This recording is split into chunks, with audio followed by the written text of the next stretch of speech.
साधी यंत्रे आणि गुंतागुंतीची यंत्रे यांचा वापर आपण दैनंदिन जीवनात कसा करतो? मी PCMC पुनावळे शाळेचा 6वीचा विद्यार्थी इरफान शेख. चला तर मग बघूया साधी यंत्रे कशा प्रकारची असतात. तर साधी यंत्रे म्हणजे सोपे व सुलभ काम होण्यासाठी आपण साधी यंत्रे वापरतो. साधी यंत्रे कोणकोणत्या प्रकारची असतात? जसे की हातोडी, स्क्रूड्रायव्हर, स्क्रू यासारखी साधी यंत्रे असतात. शेतावर आपण जेव्हा शेतामध्ये मोठे दगड असताना शेतकरी जेव्हा ट्रकमध्ये भरण्यासाठी ते दगड कशा प्रकारे ट्रकच्या आत टाकतो, तर ते फळी लावतो आणि त्यातून ते आत टाकतो. म्हणजेच हेही साधी यंत्रे आहेत.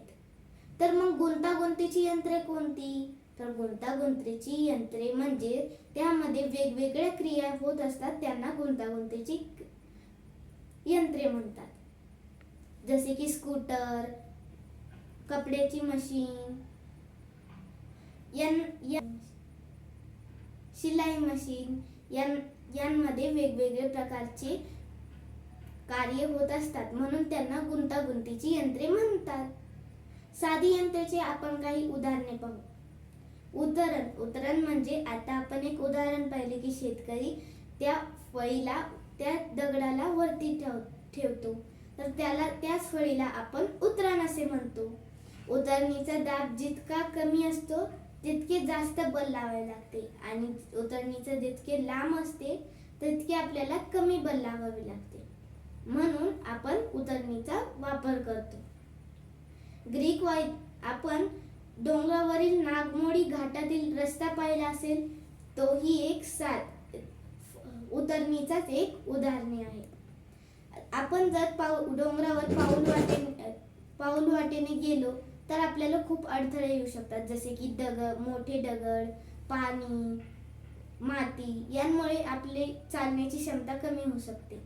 पण जर आपण त्याच पाऊल वाटेने म्हणजेच डोंगराच्या रस्त्यावरून गेलो तर आपल्याला जायला सुलभ होईल, शिवाय आपल्याला वाहनानेही वर जाता येईल.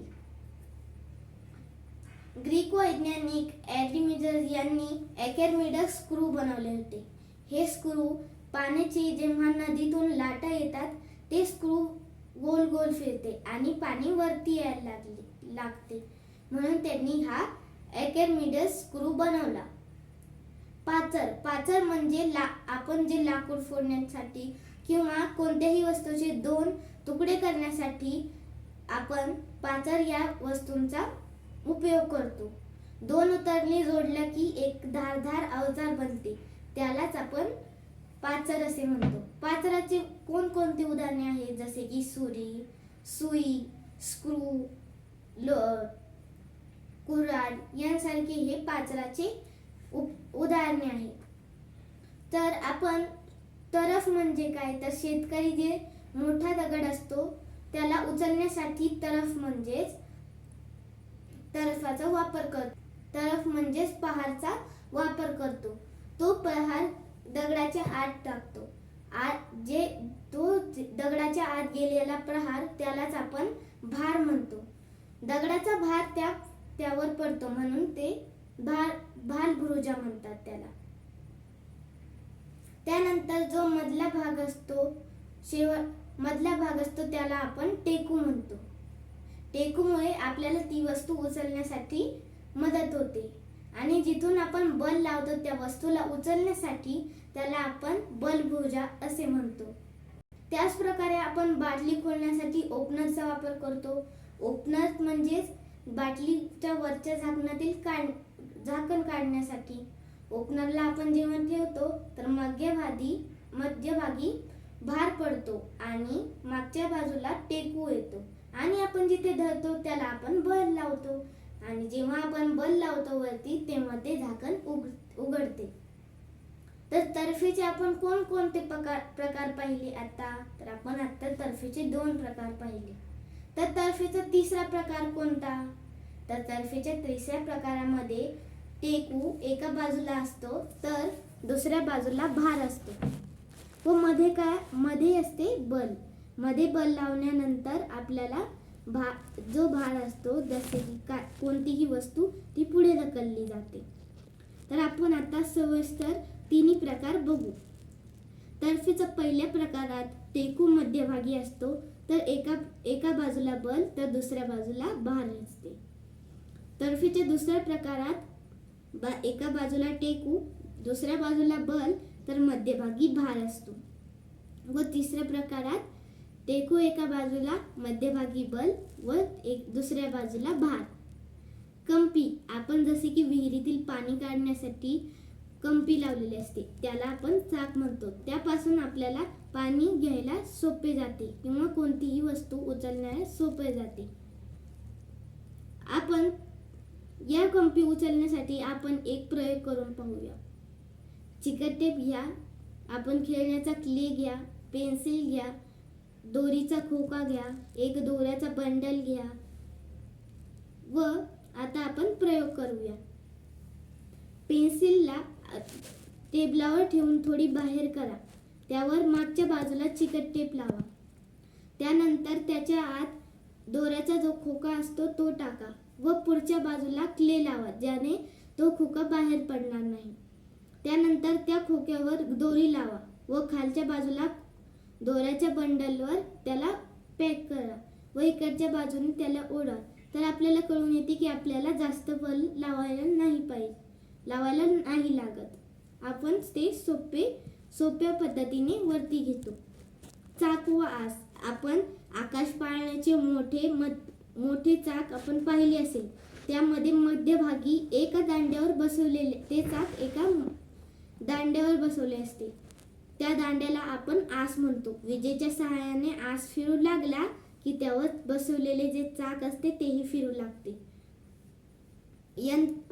कोणकोणत्या प्रकारात हे आस व चाक या प्रकारे होते, तर बैलगाडी, घोडागाडी, स्कूटर यांमध्ये हे चाक व आस याची प्रक्रिया होत असते.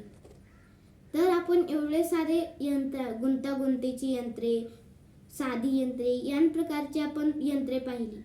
मग यांची निगा पण राखली पाहिजे, नाहीतर हे खराब होतील आणि आपल्याला यातील त्या काम करता येणार नाही. तर त्यांची न निगा राखल्याने कोणकोणते परिणाम होऊ शकतात. तर आपण जर त्यांचा सतत वापर केला तर ते खराब होऊन गंजून खराब होऊ शकतात.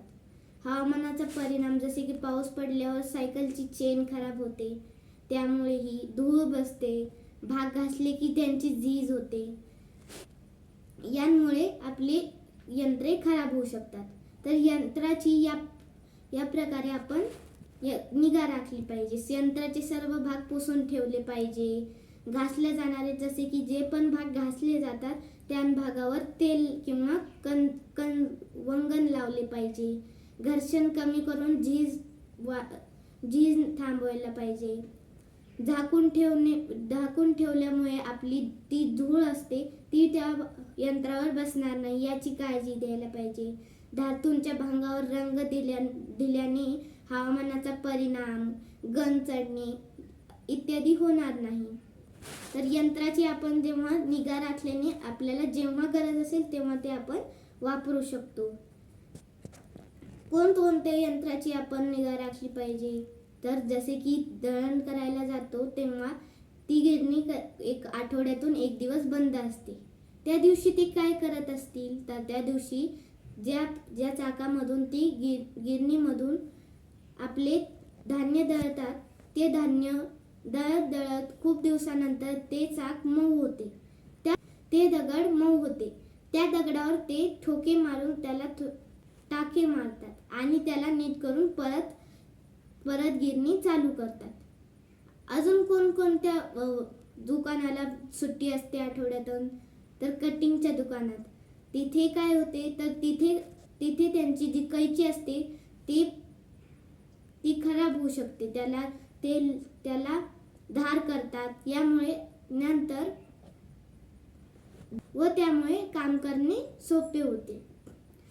मोठ्या कारखान्यात यंत्राची देखभाल करण्यासाठी एक दोन दिवस कारखाने बंद ठेवून त्यामधील यंत्रांची काळजी घेतली जाते. आता जसे की सुईचा तोक तुटला तर ते कपड्यात घुसत नाही. सुरीचं पुढचे धार कमी झाले तर भाजी फळे कापता येत नाहीत या प्रकारे. तर साधी यंत्रे आता आपण समजलो.